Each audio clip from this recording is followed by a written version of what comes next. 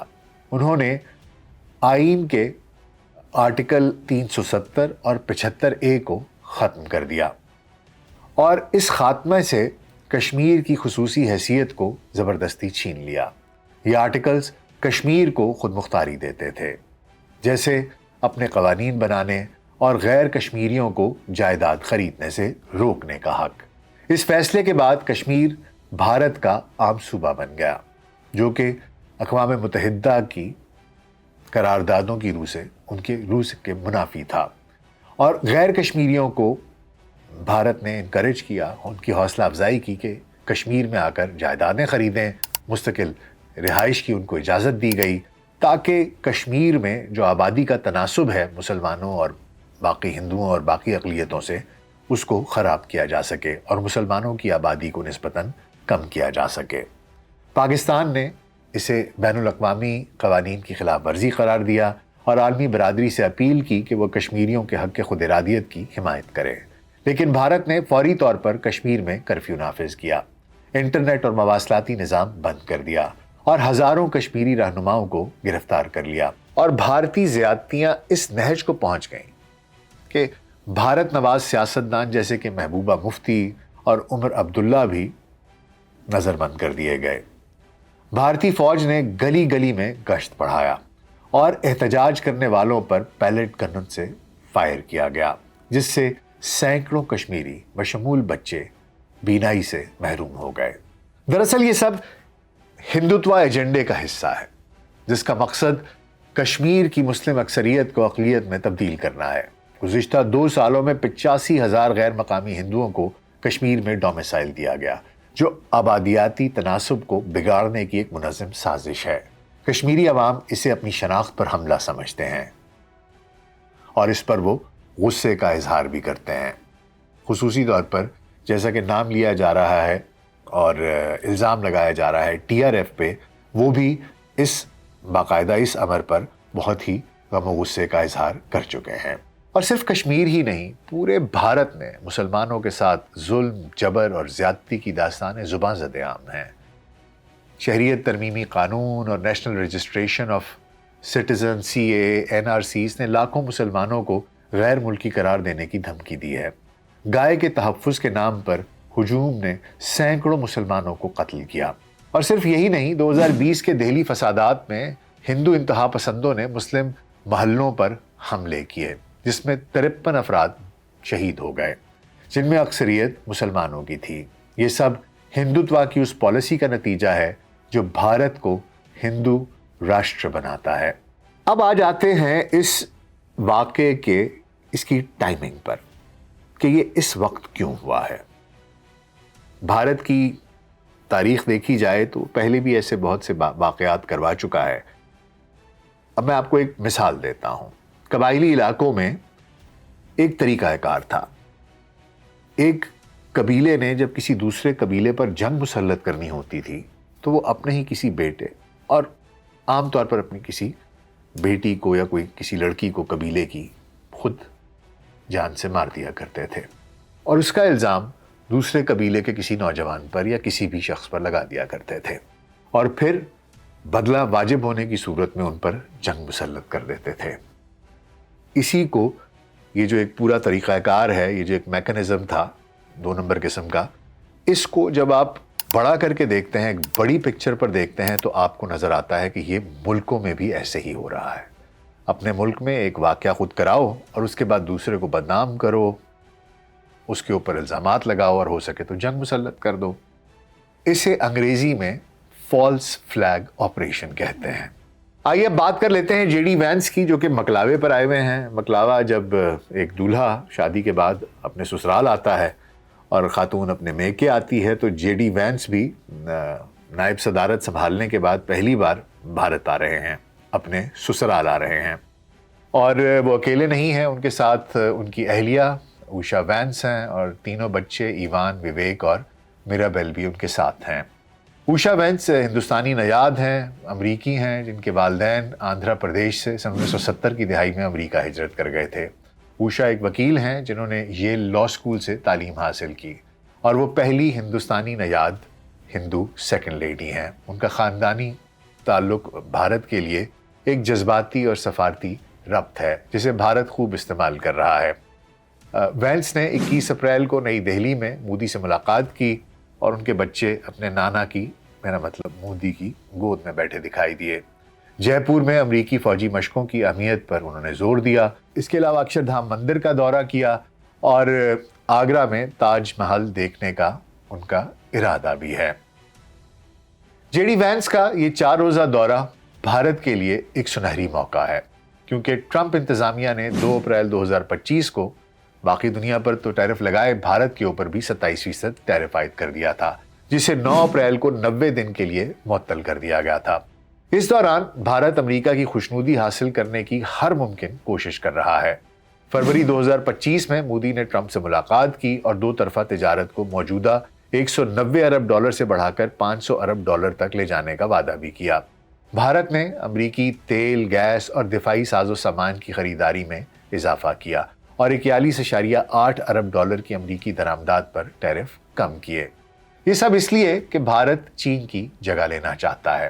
دراصل ایک بندے کی one man's chaos is another man's opportunity. چین کے لیے یہ جو سب مسئلہ کھڑا ہوا ہے اس میں بھارت کو دکھائی دے رہا ہے کہ اس کے لیے ایک ونڈو آف اپرچونٹی ہے. انہیں معلوم ہے کہ ان کی آبادی زیادہ ہے، ان کو معلوم ہے کہ ان کے پاس ٹیکنالوجی ایبزارب کرنے کی کیپیبلٹی بھی ہے، اور وہ یہ چاہ رہے ہیں کہ امریکہ کے ساتھ یہ جو جاری چین کی تجارتی جنگ ہے اس میں وہ امریکی مارکیٹ کا وہ حصہ حاصل کر سکیں جس سے کہ چین دستبردار ہو جائے گا، یعنی کہ چین آؤٹ اینڈ انڈیا ان.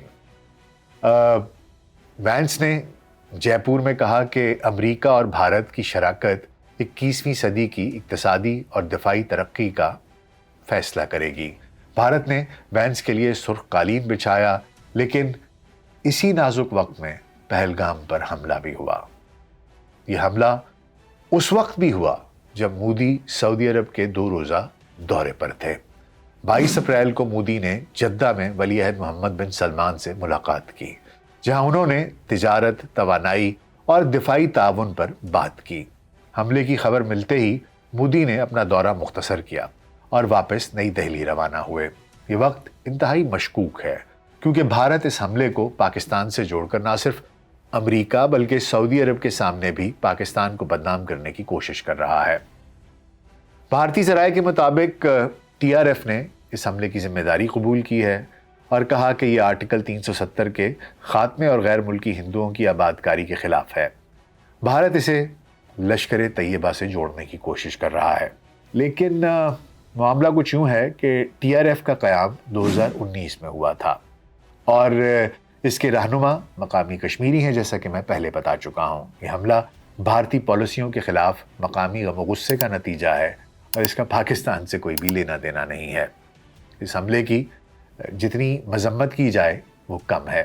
28 افراد کی جان جانا کوئی چھوٹی بات نہیں ہے اور اس کی مذمت ہونی چاہیے اور ہم بھی اس کی مذمت کرتے ہیں. لیکن وہ 70,000 کشمیری جو شہید ہوئے آج تک 1989 سے اب تک، وہ جو کہ گمشدہ ہیں، جو کہ غائب ہیں، جن کو اٹھا لیا گیا، وہ جن کی بینائی چلی گئی، وہ عورتیں جن کی عصمت دری کی گئی، ان کے ساتھ بھی ہماری ہمدردیاں ہیں.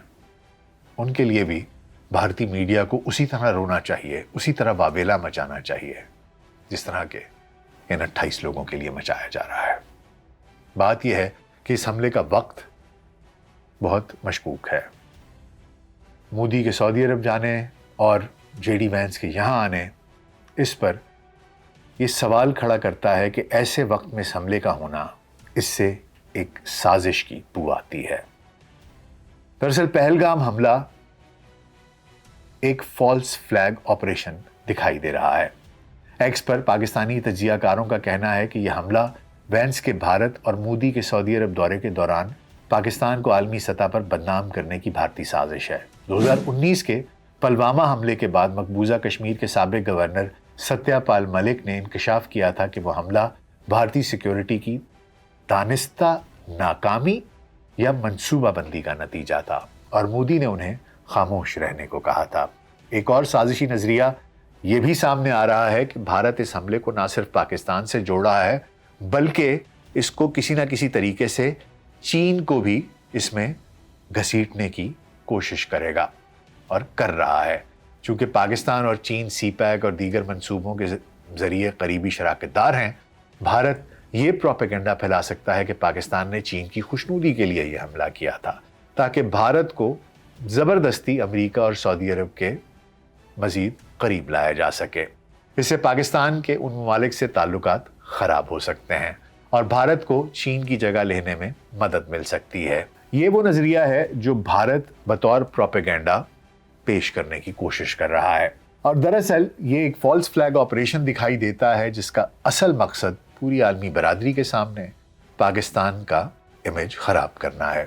اس حملے کا وقت اس لیے بھی مشکوک ہے کہ بھارت کو 10 اپریل 2025 کو 2008 کے جو ممبئی حملے تھے ان کے مبینہ ملزم تحور رانا ان کی حوالگی ملی ہے جسے بھارت پاکستانی قرار دیتا ہے. ممبئی حملوں میں بھی ایک فالس فلیگ آپریشن کے آثار تھے جسے بھارتی خفیہ ایجنسیوں کی مشکوک خاموشی اور فوری طور پر پاکستان پر الزام تراشی. اس کے علاوہ ہیمنت کرکرے ایک پولیس آفیسر تھے جو کہ سمجھوتا ایکسپریس میں دھماکہ ہوا تھا، آگ لگی تھی، اس کی انویسٹیگیشن کر رہے تھے۔ کہا یہ جاتا ہے کہ ان کو ایلیمینیٹ کرنے کے لیے یہ منصوبہ بنایا گیا اور اس کے بعد لوگوں کو پلانٹ کیا گیا۔ بہت سی ویڈیوز ہیں جس میں کہ جس شخص کو اوپر الزام لگایا جا رہا تھا وہ بھی آپ کو ہندی بولتا دکھائی دیا۔ اس کی زبان جو وہ بول رہا تھا وہ بالکل بھی نہ اردو تھی، نہ ہی پاکستان میں بولے جانے والی کسی زبان کے قریب تھی۔ اور اس لیے بھی اس نظریے کو مزید تقویت ملتی ہے کہ اب بھارت تحورانہ کے معاملے اور پہلگام حملے کو جوڑ کر ایک بیانیہ بنا رہا ہے کہ وہ پاکستانی اور مسلم دہشت گردی کا شکار ہے۔ اس سے وہ اہداف حاصل کرنا چاہتا ہے، ایک طرف وہ خود کو مظلوم ظاہر کر کے امریکہ اور سعودی عرب سے ہمدردی حاصل کر رہا ہے، اور دوسری طرف پاکستان کو مجرم ٹھہرا کر اس کے ان ممالک سے تعلقات کو خراب کرنے کی کوشش کر رہا ہے۔ کیا یہ بھارت کا ماسٹر سٹروک ہے؟ اگر یہ ایک فالس فلیگ آپریشن ہے اور اس کے کوئی ٹھوس ثبوت نہیں ملے تو بھارت عالمی حمایت حاصل کر سکتا ہے۔ وہ امریکہ سے اپنی شراکت مضبوط کرے گا، سعودی عرب سے تجارت بڑھائے گا اور چین کی جگہ امریکی مارکیٹ میں لے سکتا ہے۔ لیکن اگر اس سازش کے ثبوت ملتے ہیں، جیسے پلوامہ کے وقت ستیہ پال ملک کے انکشافات، تو بھارت کی ساکھ کو شدید نقصان پہنچا گئے۔